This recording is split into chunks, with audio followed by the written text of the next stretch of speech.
Lieutenant बोलते, वजीर अली की आज़ादी बहुत खतरनाक है, हमें किसी न किसी तरह इस शख्स को गिरफ्तार कर ही लेना चाहिए।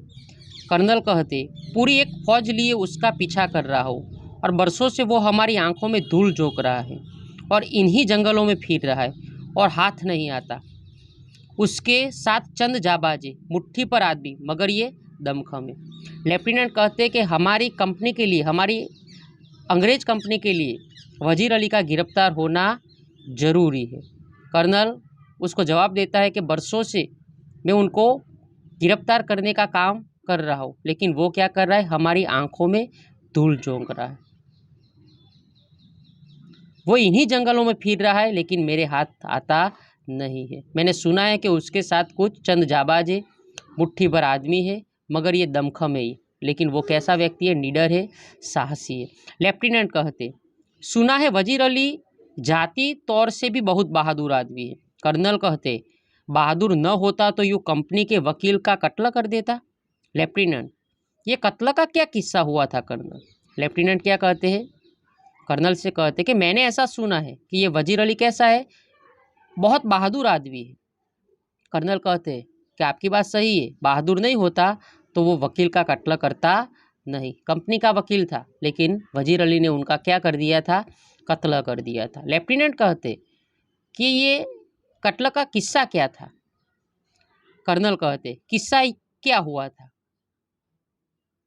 उसको उसके पद से हटाने के बाद हमने वजीर अली को बनारस पहुंचा दिया और 3 लाख रुपया सालाना वजीफा मुकर्रर कर दिया। कुछ महीने बाद गवर्नर जनरल ने उसे कलकत्ता तलब किया। वजीर अली कंपनी के वकील के पास गया जो बनारस में रहता था और उसे शिकायत की कि गवर्नर जनरल उसे कलकत्ता में क्यों तलब करता है। वकील ने शिकायत की परवाह नहीं की, उल्टा उसे बुरा भला सुना दिया। वजीर अली के तो दिल में यूं भी अंग्रेज़ों के खिलाफ नफरत फुट फुट कर भरी थी। उसने खंजर से वकील का काम तमाम कर दिया। अब कर्नल क्या कहते हैं, जो किस्सा हुआ था, उन्होंने कहा कि वजीर अली को बनारस पहुंचा दिया था और 3 लाख रुपया सालाना वजीफा यानी कि पुरस्कार देने का नक्की हुआ था। लेकिन कुछ महीने के बाद गवर्नर जनरल ने क्या किया कि वजीर अली को कलकत्ता तलब किया। वजीर अली ने क्या किया, इस बात की समस्या को लेकर वो वकील के पास गया जो बनारस में रहता था, उससे शिकायत की गवर्नर जनरल की। वकील ने क्या किया, उस शिकायत की परवाह नहीं की और परवाह ना करते हुए उन्होंने वजीर अली की बात सुनी नहीं और वजीर अली को गुस्सा आया और वजीर अली ने क्या किया, उस वकील का काम खंजर उनके छाती में घुसाकर खंजर से उनका काम तमाम कर दिया। ये किस्सा वजीर अली और वकील के साथ जुड़ा हुआ था, वो कर्नल लेफ्टिनेंट को बता रहे। लेफ्टिनेंट कहते, और भाग गया? कर्नल कहता है, अपने जानिसारों समेत आजमगढ़ की तरफ भाग गया। आजमगढ़ के हुक्मरानों ने उन लोगों को अपनी हिफाजत में घाघरा तक पहुंचा दिया। अब ये कारवां इन जंगलों में कई साल से भटक रहा है। लेफ्टिनेंट कहते हैं कि वो वकील का खून कर वजीर अली वहाँ से भाग गया। कर्नल कहता है कि वो आजमगढ़ के जंगलों की तरफ भाग गया। आजमगढ़ के हुक्मरानों थे, उन्होंने वजीर अली को घाघरा तक पहुंचा दिया।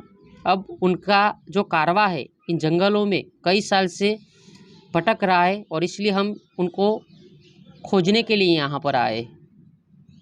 लेफ्टिनेंट कहते, मगर वजीर अली की स्कीम क्या है? स्कीम यह है कि किसी तरह नेपाल पहुंचा जाए, अफगानिस्तान हमले का इंतज़ार करे, अपनी ताकत बढ़ाए, शहादत अली को उसके पद से हटाकर खुद अवध पर कब्जा करे और अंग्रेज़ों को हिंदुस्तान से निकाल दे। लेफ्टिनेंट पूछते कि वजीर अली करना क्या चाहता है? तो कर्नल कहते हैं कि वो नेपाल पहुंचना चाहता है, अफगानिस्तान हिंदुस्तान पर हमला करे, इस मौके का वो इंतज़ार कर रहा है। शहादत अली को अवध की राजगादी पर से उठाकर वो कब्जा करना चाहता है और फिर वो अंग्रेज़ों को हिंदुस्तान से निकालने की वो स्कीम योजना बनाकर बैठा है। लेफ्टिनेंट कहते हैं, लेफ्टिनेंट कहते कि नेपाल पहुंचना तो कोई ऐसा मुश्किल नहीं, मुमकिन ही है कि पहुंच गया हो। कर्नल कहता है हमारी फौज और नवाब शहादत अली खां के सिपाही बड़ी सख्ती से उसका पीछा कर रहे हैं। हमें अच्छी तरह मालूम है कि वो इन्हीं जंगलों में है। एक सिपाही तेजी से दाखिल होता है। लेफ्टिनेंट कहता है कि नेपाल पहुंचना कोई मुश्किल काम नहीं है, मुझे ऐसा लगता है कि वजीर अली नेपाल पहुंच गया होगा। लेकिन कर्नल कहता है कि हमारी फौज और नवाब शहादत अली खां के जो सिपाही है वो सख्ती से वजीर अली के पीछे पड़े हैं और हमें अच्छी तरह मालूम है कि अभी वजीर अली इस जंगल में मौजूद है। कर्नल, एक सिपाही वहाँ से दाखिल होता है। कर्नल उठकर क्या बात है? लेफ्टिनेंट, दूर से गर्द उड़ती दिखाई दे रही है। गर्द यानी कि रज होती है। कर्नल कहते सिपाहियों से कह दो कि तैयारी करते रहे। लेफ्टिनेंट, जो खिड़की से बाहर देखने में मसरूफ था, गर्द तो ऐसी उड़ रही है जैसे कि पूरा एक काफिला चला रहा हो, मगर मुझे तो एक ही सवार नजर आता है। दूर से गर्द उड़ रही थी। लेफ्टिनेंट कर्नल को बता रहे। कर्नल कहते कि आप उस पर नज़र रखिए। कर्नल खिड़की के पास जाकर, हाँ एक ही सवार है, सरपट घोड़ा दौड़ाई चला आ रहा है। कर्नल कहते कि हाँ घोड़े पर एक ही व्यक्ति सवार है और वो घोड़ा लेकर आ रहा है। लेफ्टिनेंट और सीधा हमारी तरफ आता मालूम होता है। कर्नल ताली बजाकर सिपाही को बुलाता है। सिपाहियों से कहो इस सवार पर नज़र रखे कि ये किस तरह जा रहा है। सिपाही सलाम करके चला जाता है। लेफ्टिनेंट, सुब्बे की तो कोई गुंजाइश ही नहीं, तेजी से इस तरफ आ रहा है। टापों की आवाज़ बहुत करीब आकर रुक जाती है। सवार, बाहर से मुझे कर्नल से मिलना है। कर्नल चिल्लाकर, बहुत खूब। सवार, बाहर से ही। एक सवार घोड़े पर सवार होकर वो कर्नल ने जहाँ खेमा रखा था वहाँ आ रहा है। कर्नल लेफ्टिनेंट से कहते कि आप उस सिपाही पर ध्यान रखिए। वो सवार घोड़े पर सवार होकर बहुत तेज़ी से कर्नल के खेमे की ओर आ रहा है। घोड़े टापो यानी कि घोड़े के पैरों की जो आवाज़ थी वो आ रही थी। वो कर्नल से मिलना चाहता था, इसलिए वो कर्नल के खेमे पे आ जाता है। सवार बाहर लेफ्टिनेंट को कहते कि मुझे कर्नल से मिलना है। कर्नल चिल्लाकर कहता है कि बहुत खुश।